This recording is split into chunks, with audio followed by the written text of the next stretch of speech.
llamado que tenemos nosotros a compartir de Cristo, a dar a Cristo a otras personas. La Biblia es un libro de liderazgo esencialmente.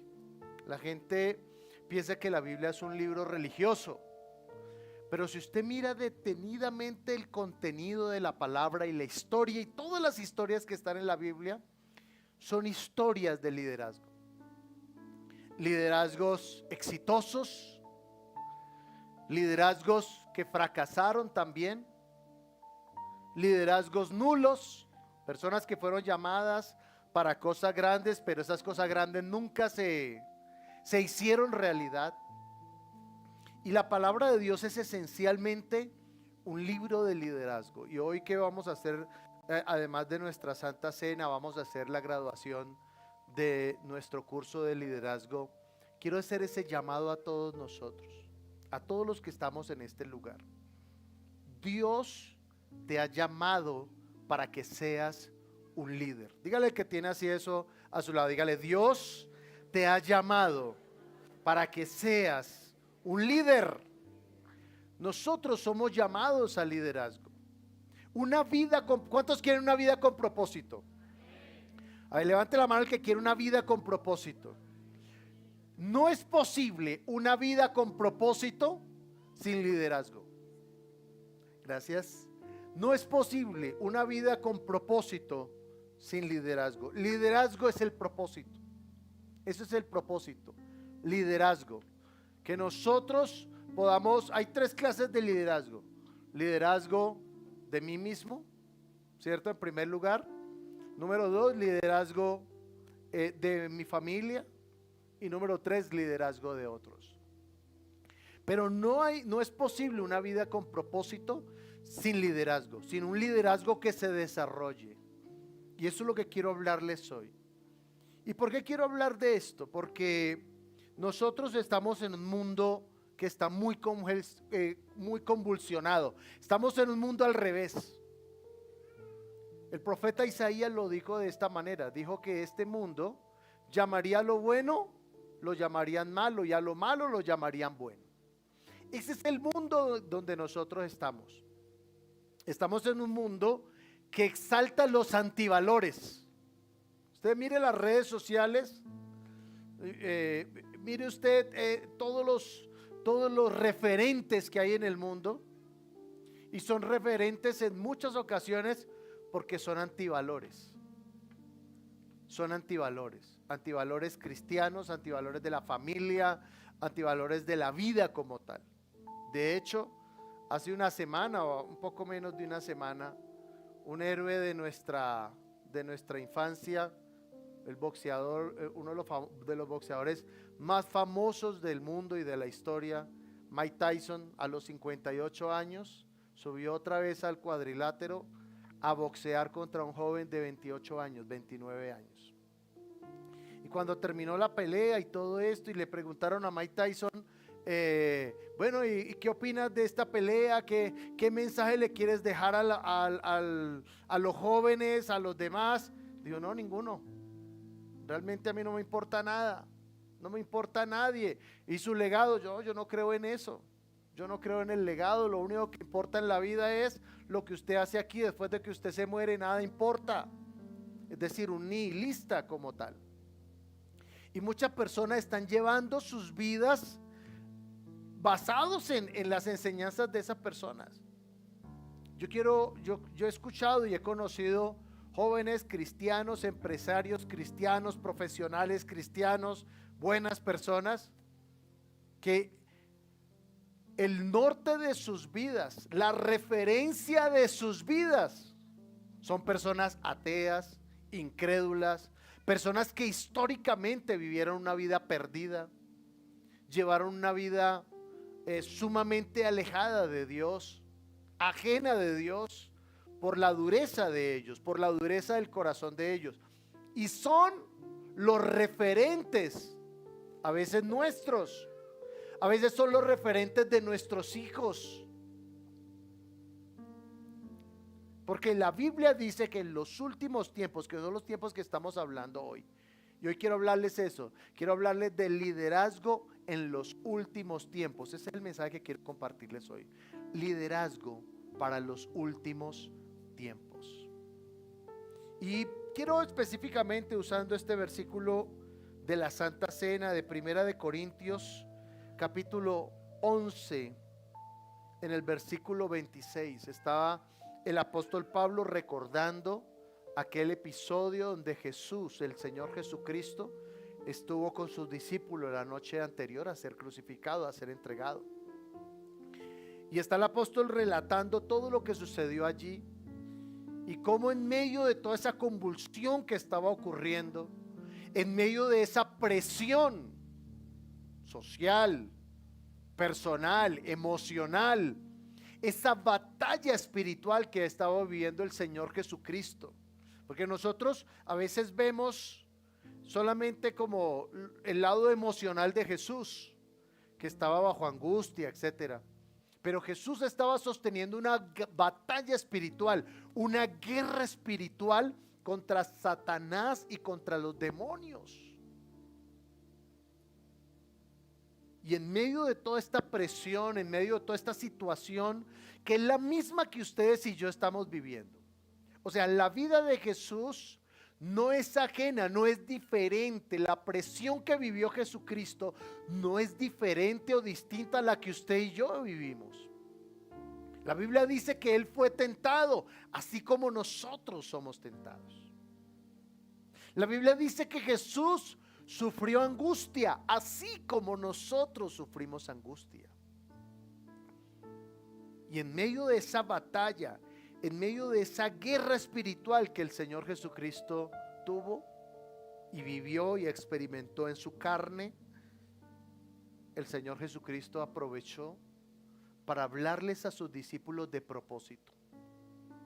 Hablarles de propósito.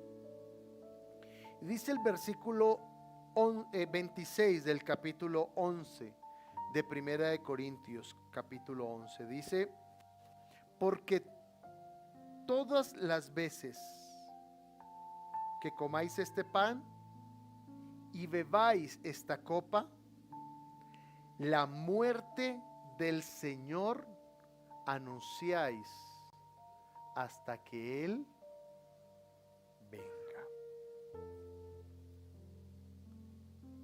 Todas las veces que comamos este pan y que bebamos esta copa, es la oportunidad que tenemos nosotros para recordar el propósito de Dios. Diga conmigo: propósito. Diga: propósito. El propósito de Dios con nosotros en esta vida, en esta tierra. Así que tome su Biblia, su celular, y diga conmigo: esta es la palabra de Dios. Y yo la creo. Es la verdad y me ha sido dada para cumplir un propósito: bendecirme, edificarme, llenarme. Diga: con ella renovaré mi entendimiento para ser transformado en la persona que Dios quiere que sea y que le agrade. Amén y amén. Dele un aplauso al Señor, por favor. Y Billy Graham dijo esto. Billy Graham dijo: cuando el carácter de Cristo toma forma en nosotros, es imposible que no seas una persona influyente.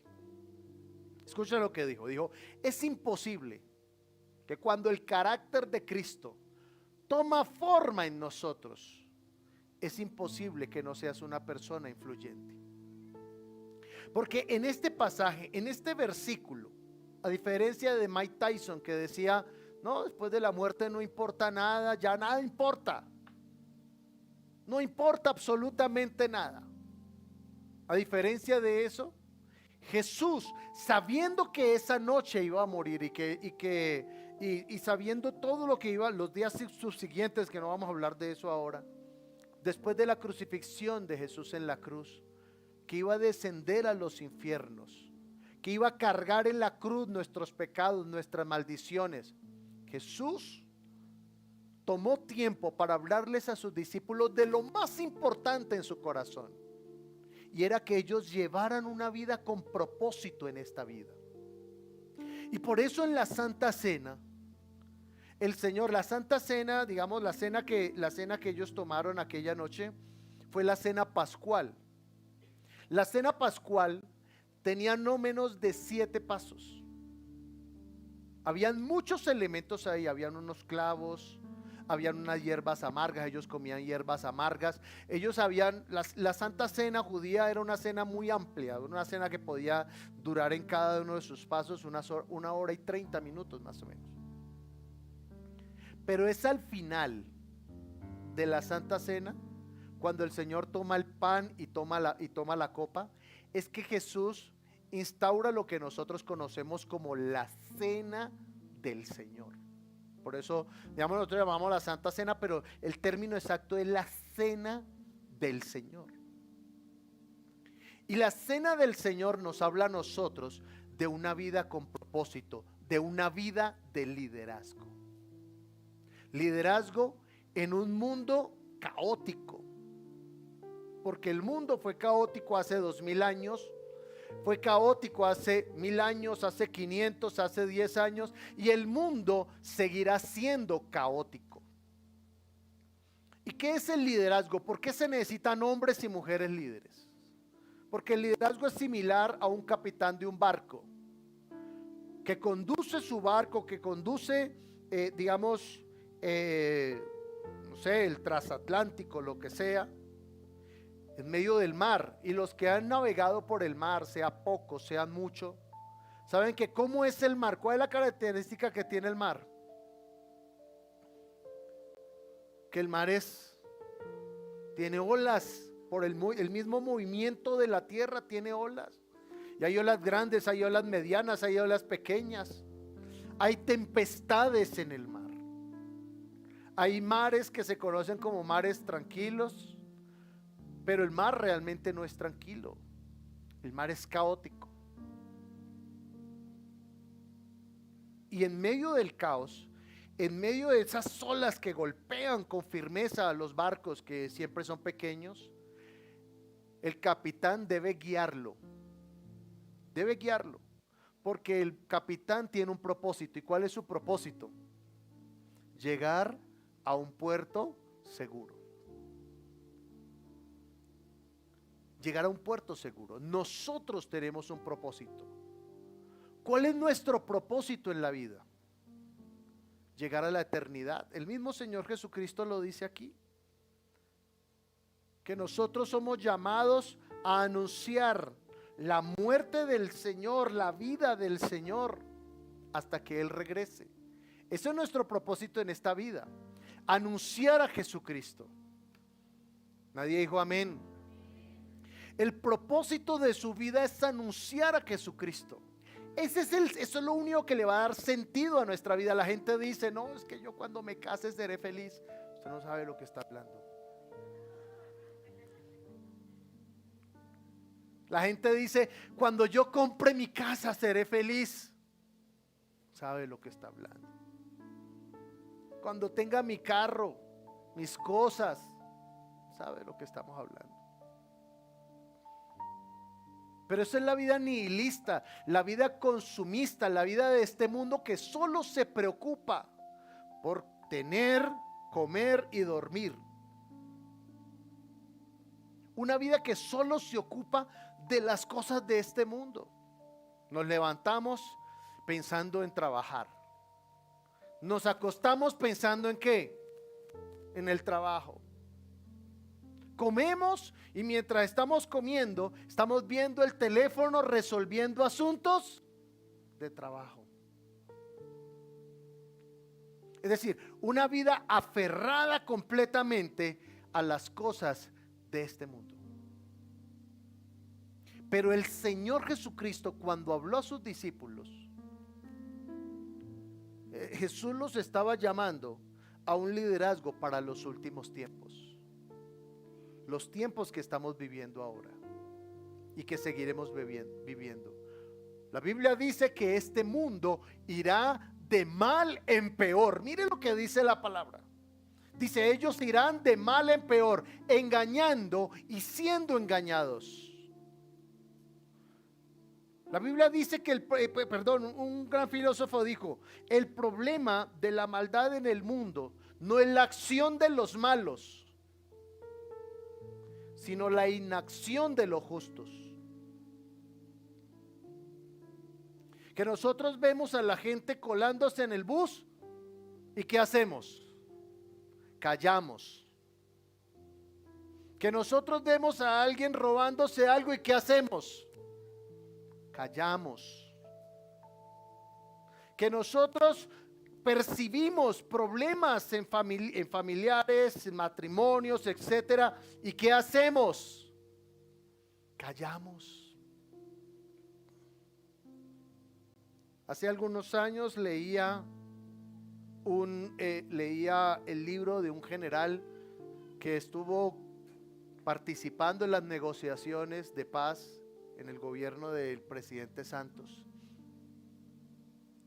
Y este general, uno de los generales más prominentes de las últimas décadas en Colombia, decía, mire, nosotros llegábamos ahí a la mesa de negociaciones y entonces los voceros de la guerrilla gritaban, alzaban la voz, se rebelaban, le golpeaban las mesas, golpeaban la mesa y así hacían que nosotros cediéramos. Y dijo esto, dijo, en la sociedad civil no había ninguna persona con un liderazgo, con una entrega, con una pasión por las cosas como la tenían ellos. Y eso es lo que estamos viendo nosotros en este mundo. No se da cuenta que la gente del mundo, los revolucionarios, los ateos, los agnósticos, las personas de filosofía liberal, hablan libremente, se expresan libremente de sus convicciones, así sean mentirosas, engañosas, como sea. ¿Y qué hacemos los cristianos? Callamos. No se da cuenta que hasta la gente que cree en brujería, hasta los que creen en brujería, yo he visto que hay reuniones sociales o reuniones de tipo laboral o profesional, lo que sea, y el que cree en brujería, ¿sabe qué dice? Dice, venga, hagamos antes de empezar, hagamos aquí un rezo, y hacen sus actos de chamanismo, de lo que sea. Y los creyentes nos da pena decir, venga, porque antes de empezar esta reunión, ¿por qué no oramos?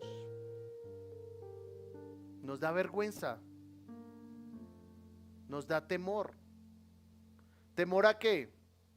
A ser rechazados, a ser juzgados, a que se burlen de nosotros. ¿Cuántas personas en su trabajo saben que usted es creyente? ¿Cuántas personas a su alrededor saben que usted tiene fe en Cristo? El apóstol Pablo dijo esto, dijo, yo no me avergüenzo del evangelio, porque es poder para salvación. Pero a veces nosotros callamos. Vemos a una persona llorando, y si llora una persona, ¿por qué es? Porque tiene problemas, y nosotros que tenemos la respuesta para ellos, ¿qué hacemos? En muchas ocasiones callamos. Y así sucede en las familias a veces.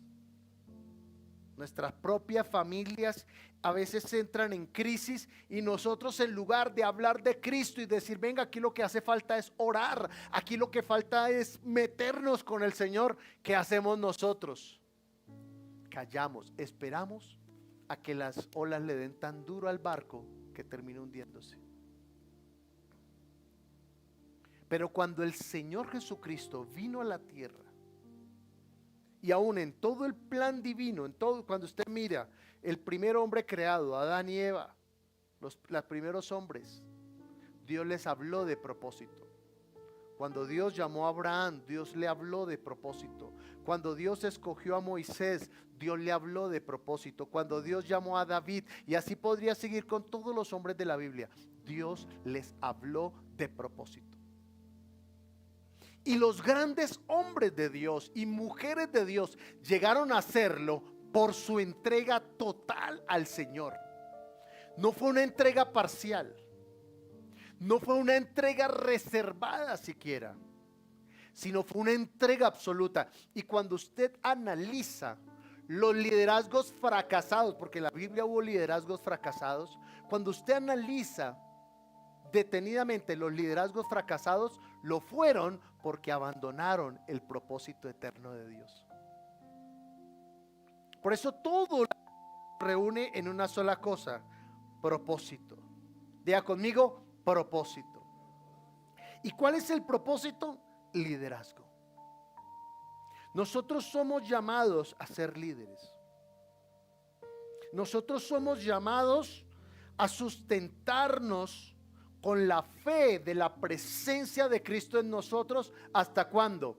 Hasta cuando Él venga. Él le dijo así a sus discípulos.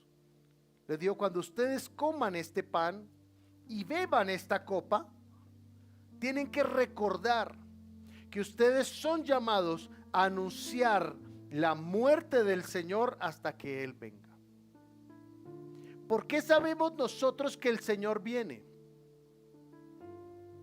Porque en la Biblia hubo alrededor de 300 profecías que anunciaron a Jesús en su primera venida. Y todas ellas se cumplieron.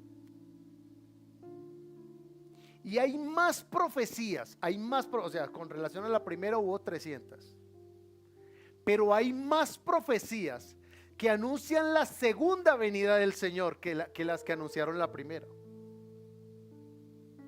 De hecho, esa doctrina del regreso de Jesús fue una doctrina apostólica. Cuando usted revisa las cartas de Timoteo, de Tito, de Filemón, Hebreos, Santiago, primera y segunda de Pedro, primera y segunda, tercera de Juan, todas el libro de Apocalipsis, los evangelios, Mateo, Marcos, Lucas, Juan,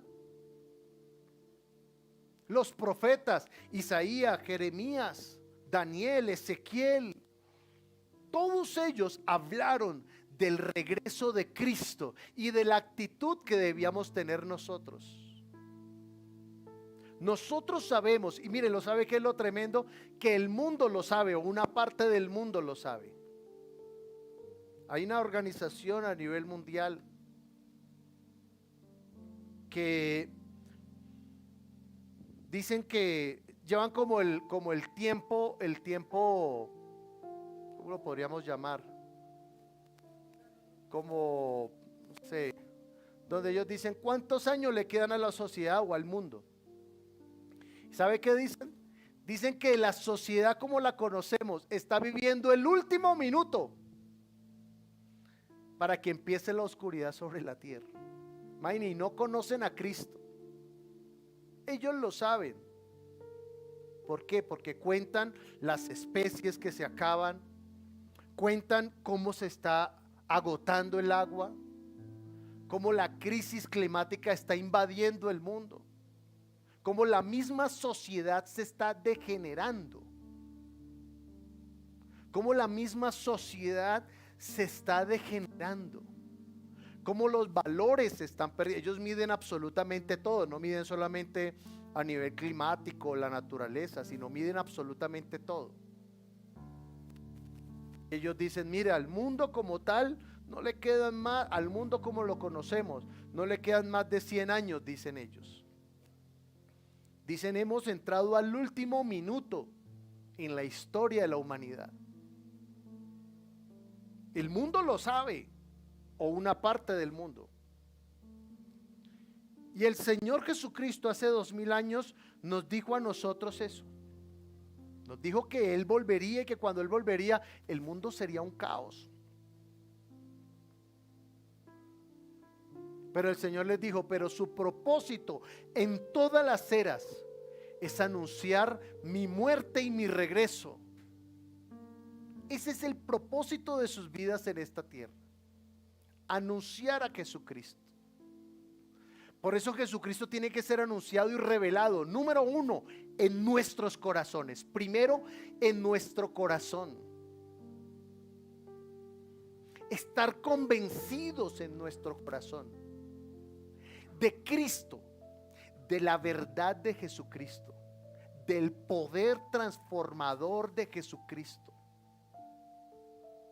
Considerarnos y constituirnos a nivel personal como verdaderos creyentes y seguidores de Cristo. Este no es tiempo para nosotros vivir en pasividad o vivir en tibieza, porque la Escritura dice que el Señor a los tibios, ¿qué? Los vomitará de su boca. ¿Quién es el tibio? La persona que está de una mano con el mundo y de otra mano con el Señor, y no sabe por cuál de los dos decidirse. No, a veces se da cuenta, y lo hemos hablado en muchas ocasiones, futbolistas que están ahí antes de empezar el partido: Señor, levanta las manos, ora al Señor. Y ese es cristiano, y es el que más patas reparte en el partido, porque es tibieza espiritual. Es el que más maldiciones proclama en los partidos. Eso es tibieza espiritual. Y entonces, ¿qué pidió el Señor de sus discípulos? ¿Sabe qué me llama la atención? Me llama la atención que la iglesia aprendió a ser persistente a pesar de la persecución. ¿Sabe cuál fue una de las razones por las cuales los romanos perseguían a los creyentes, a los cristianos? Porque se decía que los cristianos practicaban el canibalismo. ¿Y por qué se decía que practicaban el canibalismo? Porque comían el cuerpo de Cristo. Ya no, esos se reúnen allá, y como a ellos les tocaba encerrarse porque los perseguían para matarlos. Y hay países en la actualidad que hacen esto. Cristianos en Corea del Norte, a ellos les toca reunirse a escondidas. ¿Sabe qué le toca hacer a los cristianos en Corea del Norte? Hay una Biblia para todos los cristianos, y entonces se arrancan las hojas y le dicen: usted ya esta semana llévese esta hoja, y se reparten por hoja las Biblias para que puedan leer la palabra. Así también está sucediendo en China. A los cristianos les toca reunirse a escondidas por temor a la represión. Está sucediendo también en países árabes. Está sucediendo en África, donde muchos cristianos están siendo perseguidos, pero a pesar de que están siendo perseguidos, su fe no decae. Siguen liderándose a ellos mismos en cuanto a la fe. No se permiten a ellos mismos el volver atrás. Saben que no deben volver atrás. Pero hay gente que por temor a volver atrás no avanzan. No, yo estoy firme con el Señor. Sí, no es suficiente con estar firme. Es necesario estar firme, pero estar ¿qué? Avanzando. Hay gente que por estar pendiente de estar firme no avanzan. No avanzan en su liderazgo de ellos mismos. No crecen espiritualmente.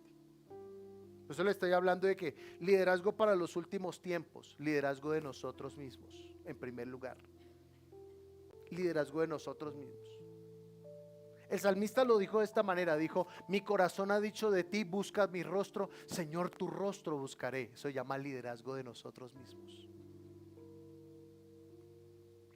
Y durante 2000 años la iglesia en el mundo, a pesar de persecución, a pesar de la adversidad, a pesar de las muertes, a pesar de todos los obstáculos, nunca ha cesado de celebrar la Santa Cena.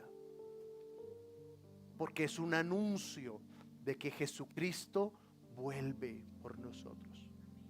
Mis hermanos, nosotros estamos a las puertas de un nuevo año.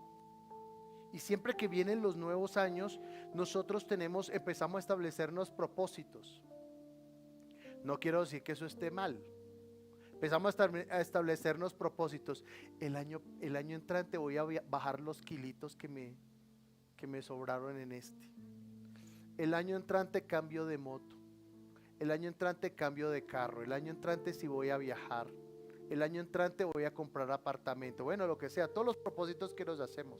No quiero decir que eso esté mal, pero a nivel espiritual, ¿usted qué se está proponiendo? ¿Usted qué quiere, cómo quiere vivir espiritualmente? Y no solamente el próximo año, sino hasta que Él venga. Porque hay una cosa que ni ustedes ni yo podemos evitar. Y es que Jesucristo viene por su iglesia. Jesucristo viene por nosotros. Él dijo, yo volveré. Él dijo, cuando ustedes vean que suceda esto, que suceda esto y que suceda esto, agárrense, porque estoy cerca. Y es lo que nosotros estamos viendo ahora. Nosotros estamos viendo eso ahora. Hace unos 20 años, un poco menos, era impensable lo que dice el libro de Apocalipsis, que el mundo entero se levantaría contra Israel. Eso dice la palabra de Dios. Y hace unos 20 años, tal vez un poco menos, era impensable. ¿Por qué? Porque el mundo siempre tuvo solidaridad con Israel por el holocausto en la Segunda Guerra Mundial. El mundo entero siempre dijo, no, hay que amarlos, Israel, pobrecitos lo que sufrieron. Pero en los últimos 10 años, por la narrativa, no solo de histórica, sino de los ateos, de los incrédulos, Israel se ha vuelto un enemigo. Y la Biblia dice que el mundo entero se iba a levantar contra Israel, que es lo que está ocurriendo actualmente. Esa es una de las señales de la venida del Señor. El mundo entero se iba a levantar contra Israel. Y es lo que está ocurriendo en la actualidad. Justo en esta semana, la Corte Penal Internacional ordenó el arresto del primer ministro israelí. El mundo entero se está levantando contra Israel. Nadie lo puede evitar. Oramos por Jerusalén, oramos por Israel, claro que sí, pero nuestra oración no va a evitar que se cumpla la palabra de Dios. Y la Biblia dice que el mundo entero rodeará a Israel para destruirlo.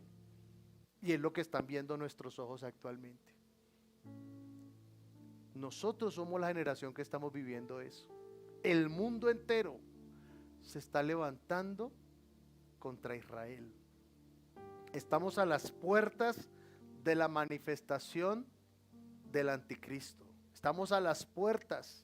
La Biblia dice que el espíritu del anticristo ya está operando, ya está en acción. Y ese espíritu del anticristo está operando en el mundo entero. El mundo entero, dice la Biblia, está bajo el maligno.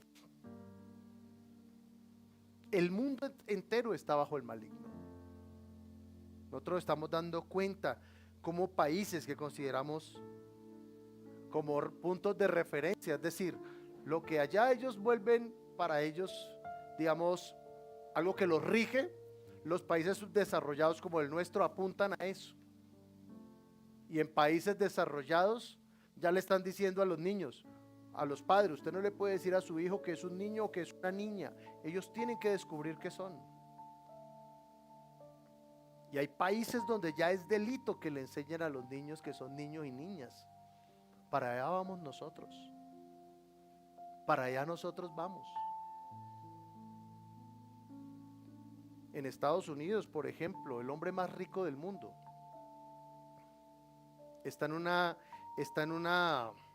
un conflicto con su hijo. ¿Por qué?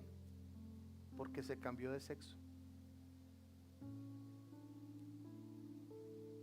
Y este hombre ha llegado a decir, el hombre más rico del mundo, Elon Musk, ha llegado a decir, mi hijo está muerto para mí. Y por eso este hombre dice, yo estoy en contra de esa filosofía woke, porque la filosofía woke acabó y me quitó a mi hijo. Pero eso es lo que están viendo nuestros jóvenes en redes sociales. Ese es el lenguaje, por eso es tan tremendo los que tenemos hijos pequeños, para que el chino no moleste, póngale el celular a que vea videos, a que vea TikToks. Eso es lo que el mundo les está hablando a nuestros hijos. Por eso necesitan los que somos padres. Ahora ya no estoy hablando de liderazgo de nosotros mismos, liderazgo de nuestra familia. Necesita que los que somos padres lideremos a nuestros hijos en el Señor. ¿Cómo puede ser posible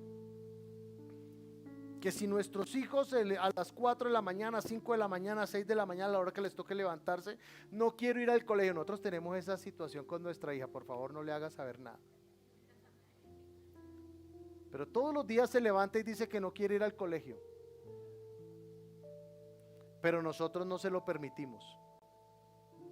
Hija, tienes que ir al colegio. Porque para nosotros, primero, ella está siendo formada en la disciplina, y segundo, ella necesita crecer, y para ella ir al colegio es bueno. Pero ¿cómo puede ser que nosotros, así como digamos, el hijo dice no quiero ir al colegio, bueno papito, no vaya? No, nosotros sabemos que tiene que ir, pero con las cosas del Señor y con la iglesia, no quiero ir a la iglesia, bueno papito, entonces no vaya. ¿Qué le estamos nosotros enseñando a nuestros hijos con eso? Que es más importante el colegio que Dios. Y así queremos formar hombres de Dios, así queremos mujeres de Dios, así se va a levantar un hombre de Dios. No, yo todos los días oro por mi hijo, sí, pero déle ejemplo, déle testimonio, lidérelo en el Señor. Porque si nosotros no le enseñamos los principios bíblicos, el mundo sí les enseñará sus principios. El mundo sí los engañará.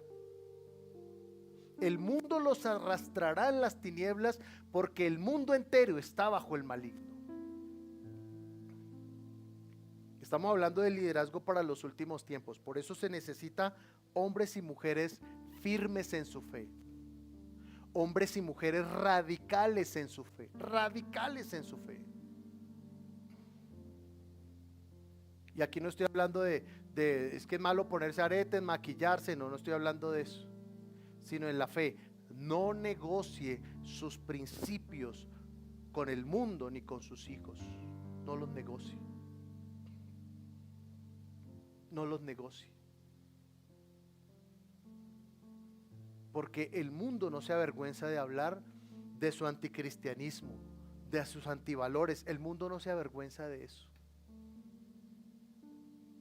Así que no se avergüence de hablarle de Cristo a su familia. Porque mis hermanos, aquí nosotros no estamos hablando, no estamos definiendo cualquier cosa. ¿Sabe qué se está definiendo? Se está definiendo la eternidad de una persona. Cuando alguien muere, el único camino que hay es la salvación o la condenación. No hay puntos intermedios. No, se vuelve uno con el cosmos, se vuelve uno con el universo. No hay medias tintas, no hay puntos intermedios. Por eso Jesús, cuando reunió a sus discípulos ahí en la Santa Cena, les dijo: muchachos, ustedes tienen la responsabilidad de anunciar la muerte del Señor hasta que Él regrese. Tenemos dos responsabilidades de anunciar, dos mensajes que tenemos nosotros que transmitir. Número uno, la muerte del Señor. ¿Sabe cuál es el principal problema de este mundo? El pecado. El pecado. Hay gente que para ellos lo más importante es que sus hijos sean buenos para el estudio o sean buenos para el deporte. Si usted analiza la gran tendencia y donde más invierten los padres, en el caso de Bogotá, las grandes ciudades, es en esas dos cosas: educación y deportes. Usted ve domingos en la mañana por los lados de la vía hacia Cota, entre Suba, La Conejera, Cota, todo esto, escuelas de fútbol por doquier, escuelas deportivas, fútbol. Y no estamos hablando de natación, de los que meten a sus hijos en patinaje y en todos los otros deportes, que está bien. No quiero decir que me decía chino, lo voy a sacar del... No, eso está bien. Está bien, porque el deporte los va a guardar de muchas cosas. Pero lo más importante que nosotros como padres debemos anhelar es que Jesucristo sea revelado en el corazón de nuestros hijos. Y Jesucristo va a ser revelado en el corazón de nuestros hijos si nosotros, número 1, les hablamos de Cristo, y número 2, les damos buen testimonio. Si les hablamos de Cristo y les damos buen testimonio, hábleles de Cristo, ore con ellos cuando se acuesten. El Señor dijo en su palabra, en el libro de Deuteronomio, le dijo a Israel, dijo: estas palabras les hablarás cuando te acuestes, cuando te levantes, cuando vayas por el camino, cuando te sientes a la mesa. Salmo 112. Tenemos la responsabilidad de hablarles a nuestras familias, liderazgo de nuestras familias. Y número 3, liderazgo de otros.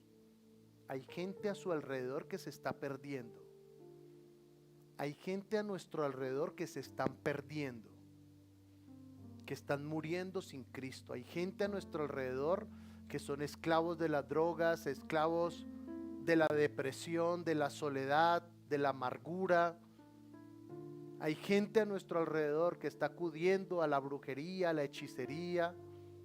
Hay gente a nuestro alrededor que se está hundiendo en el odio, en el resentimiento, en la amargura. Y nosotros tenemos el poder, por la unción del Espíritu Santo, de deshacer las obras del diablo en el corazón del hombre. Y esa es la tercera clase de liderazgo que somos llamados. Y fue lo que preocupó a Jesús, y fue como la carga del Señor en su corazón con sus discípulos. Y ustedes tienen una responsabilidad: anunciar la muerte y el regreso del Señor. Gracias por acompañarnos hoy. Suscríbete a nuestro canal para que veas más contenido de nuestra iglesia. Recuerda, somos la Gran Comisión Bogotá.